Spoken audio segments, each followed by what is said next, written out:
Hey everyone, another asynchronous day. So I'm going to be teaching us some of section 4.2.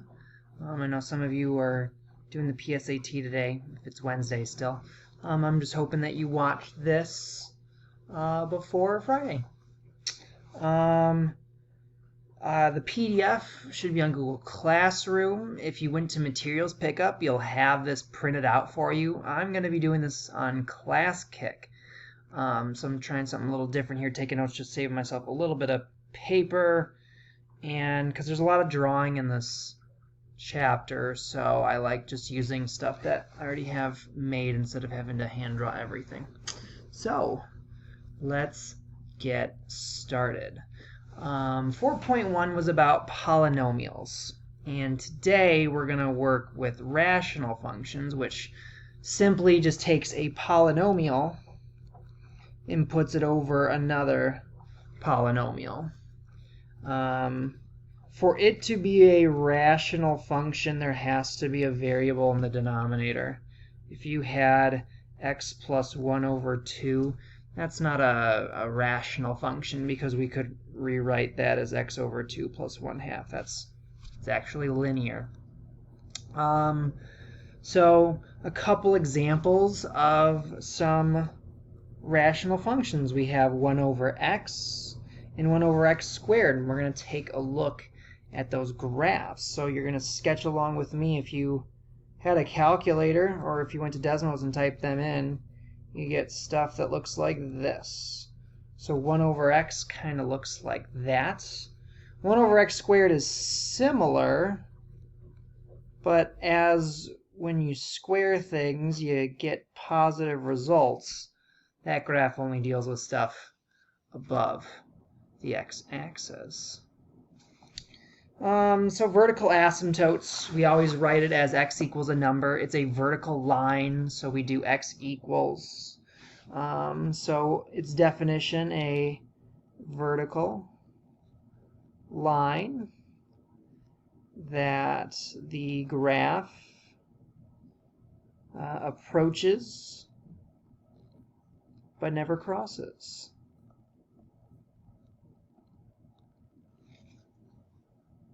Sorry about that little mark right there.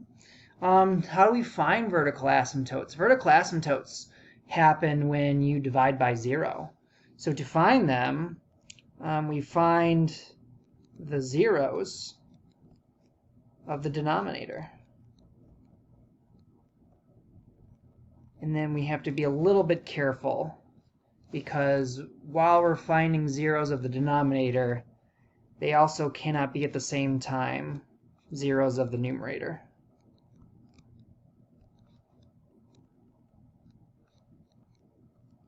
So we're finding where the denominator equals 0 and at the same time the top does not equal 0. So let's look at some graphs down here. Looking at number 1, vertical asymptote, what number do you plug in to make that 0? That would be -2, so our vertical asymptote is x equals -2. So I'm going to draw that vertical asymptote. We draw them with dashed lines. If you graph these things, you don't see them.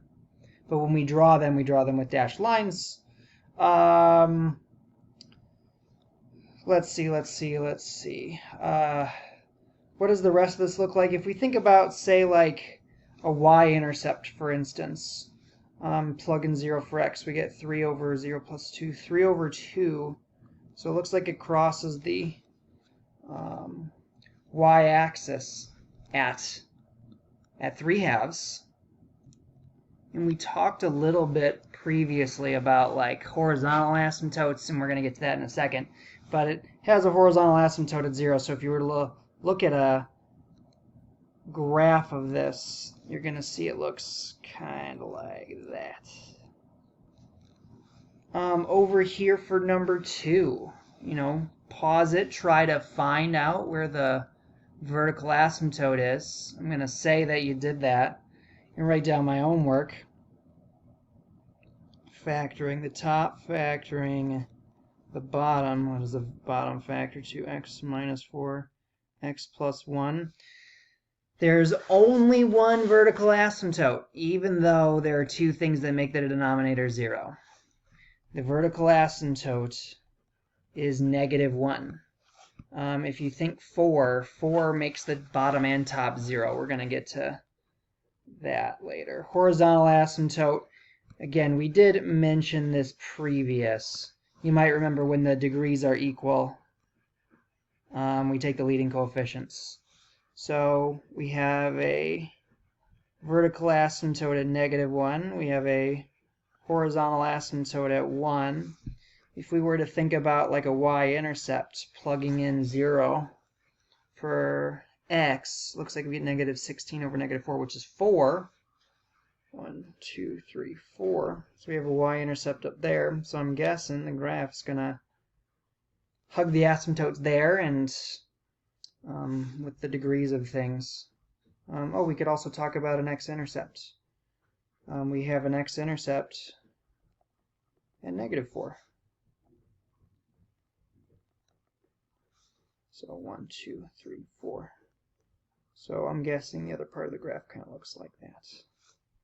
These graphs very similar looking to our graphs from above.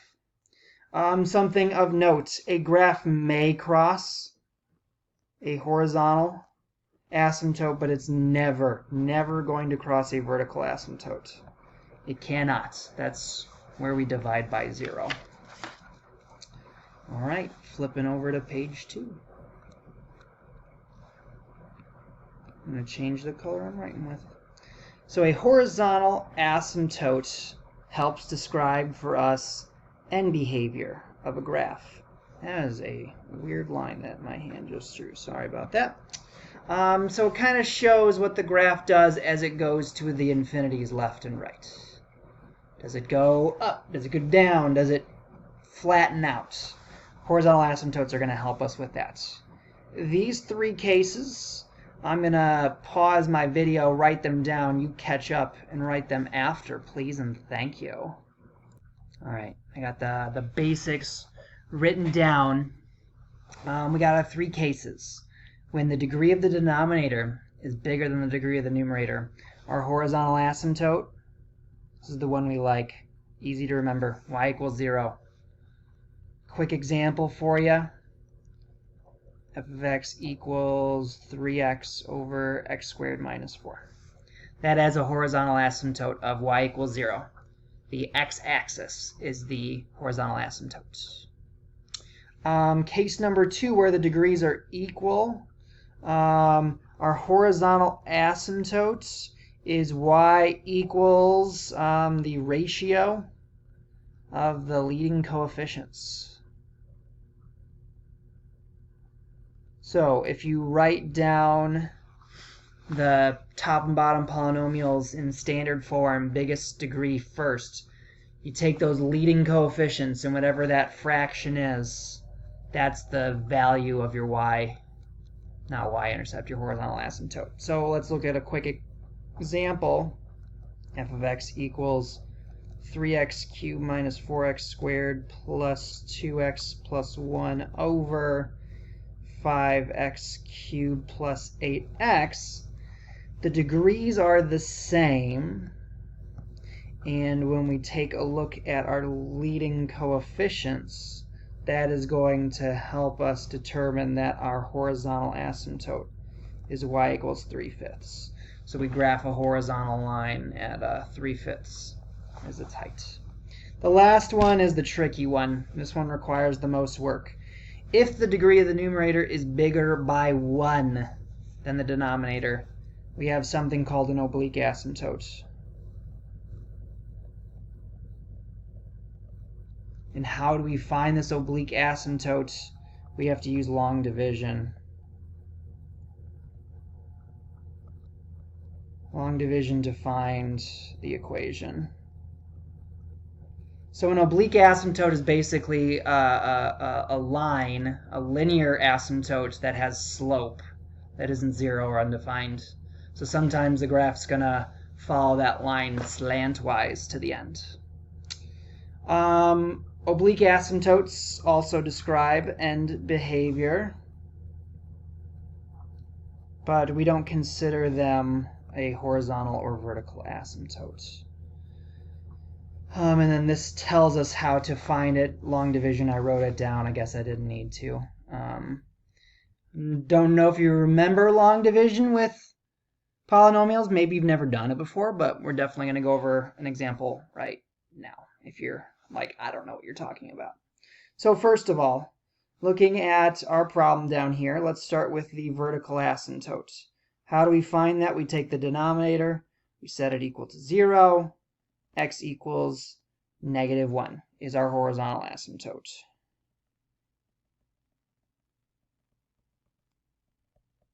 So if you want to get started, you can put that asymptote right into the problem right away. How do we find our oblique asymptote? Because the degree of the top is 1 bigger than the degree of the bottom, we do long division. So we take our denominator and divide it into our numerator. How we do this, you need to think about what do we multiply. Let's grab a highlighter. What do we multiply to x to get x squared? That is your first thought. And I'm hoping you're like, well, x times x is x squared. So we're going to put that on the top here. And then you take this number and you multiply it to all that stuff that we're dividing into it. So we're going to do x times x to get x squared. We do x times 1, which is plus x. Now, if you remember long division with numbers, what do we do at this point? We subtract. X squared minus x squared cancel. That's on purpose.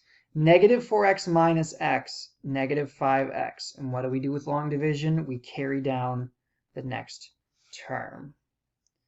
Now you think to yourself, what do I need to multiply to x to get negative 5x? And again, I'm hoping you're like, well, that's negative 5. So we write that on top. We take negative 5, multiply it to x plus 1. We get negative 5x minus 5. We're subtracting. Negative 5x minus negative 5x, gone. 3 minus negative 5 is 8.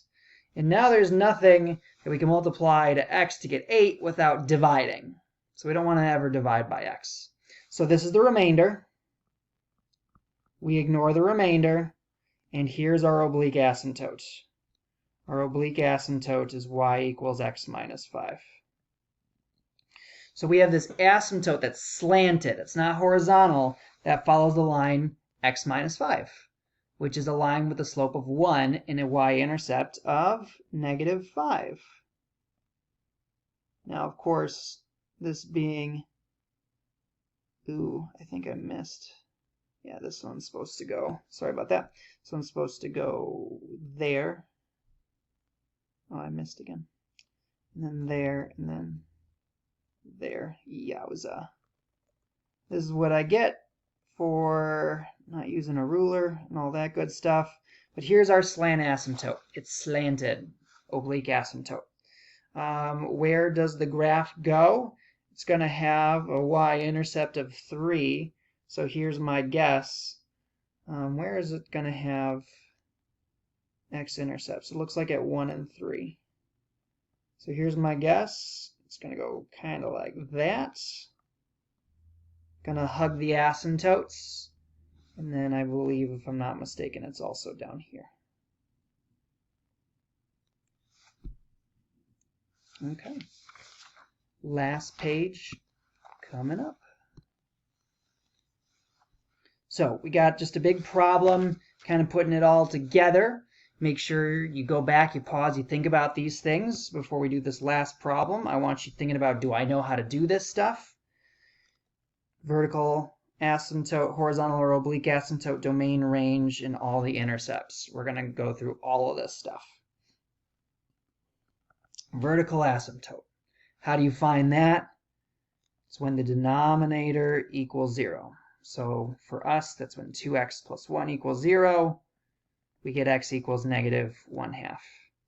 There is our vertical asymptote. Our horizontal asymptote or oblique asymptote, we have to look at the degrees first. The degree of the top is 1. The degree of the bottom is 1. So since the degrees are equal, we take the ratio of the leading coefficients. So that's y equals 4 over 2. Simplified, we get our horizontal asymptote of y equals 2. All right, domain. Domain problems that we know about. Well, we're not allowed to divide by 0. Where does that happen? We already kind of took care of that almost with our vertical asymptote. Our vertical asymptote is at -1/2, and since we're not allowed to cross that number, our domain is x can equal -1/2. Or if we wanted to write interval notation, it's -∞ to -1/2, parentheses, union, -1/2 to infinity. Every single number besides -1/2 is in our domain. Our range. This one is a little tricky. Most of the time, we kind of look at our horizontal asymptote when we say it's at 2.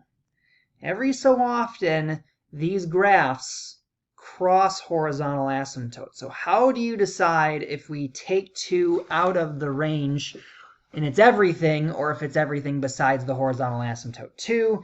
We actually got to do a little math here. So I'm going to do some math down underneath the graph.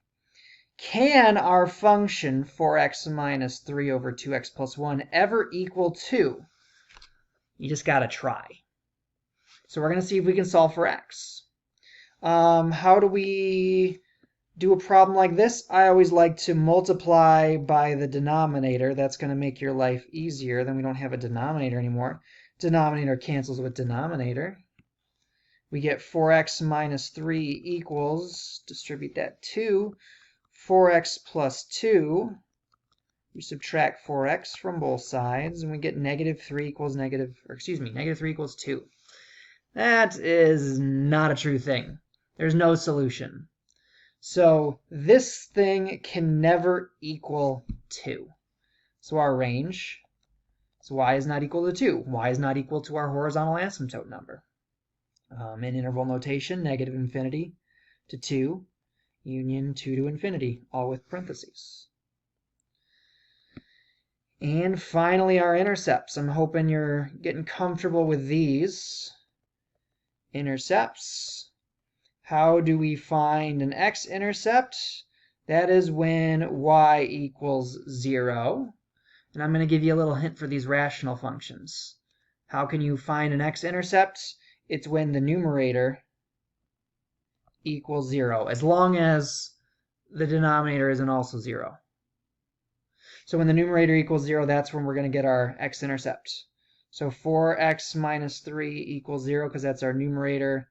X equals 3/4. So our x-intercept is 3/4, comma 0. I'm going to highlight that so I remember that I did that. And then I got a little more space down here. Let's find the y-intercept. How do you find a y-intercept? That's when x equals 0. I like these because we just plug in 0 for x. So 4 times 0 minus 3 over 2 times 0 plus 1 equals -3 over 1. So our y-intercept, which I have a little space for, is 0, -3 down here that I wrote at the bottom. So with all of this, we can actually draw a pretty good sketch of the graph without even looking at something like Desmos or a calculator. So I'm going to scroll back up. Not going to be able to see my intercepts, but I will draw them. So let's start drawing. First thing I'm going to draw, probably some tick marks. 1. Oops, that is my highlighter, my bad. 1, 2, 3, 4. 1, 2, 3, 4. 1, 3, 4. 2, 3, 4. Sometimes they look even, sometimes they don't. You know, what are you going to do? Vertical asymptote, -1/2. Right there. So our graph is going to hug that asymptote on both sides. horizontal asymptote, y equals 2. So there are two asymptotes. Domain and range we can't necessarily draw, but we can draw our intercepts. So 3/4, 0 is our x-intercept right there. That's going to give me an idea that our graph is kind of trapped down in that lower right part of the asymptotes. Our y-intercept was 0, -3, also lending to us the fact that it's kind of trapped down here. So my guess is hugging the asymptotes. Ooh, this doesn't look that great, but you get the idea. Our graph is going to look kind of like that down here. Now on the other side, how do you figure out if it's on the top part, it's on the bottom part? We'll talk about even and oddness type stuff. But right now, I would literally just ask you to like pick a number on the left-hand side of the asymptote and plug it in. So like at x equals 1, -1, excuse me, 4 times -1 minus 3 over 2 times -1 plus 1. What is that? -4 minus 3 is -7 over -1. So we get the point -1, 7. All I literally did is I'm just finding an ordered pair. So -1, 7 is way up here, which leads me to believe that our graph is going to kind of hug the asymptotes up in this part right here. And that is it for 4.2a. We're going to be finishing 4.2 on Friday. I'm available today if you have any questions. If not, I'll see you on Friday.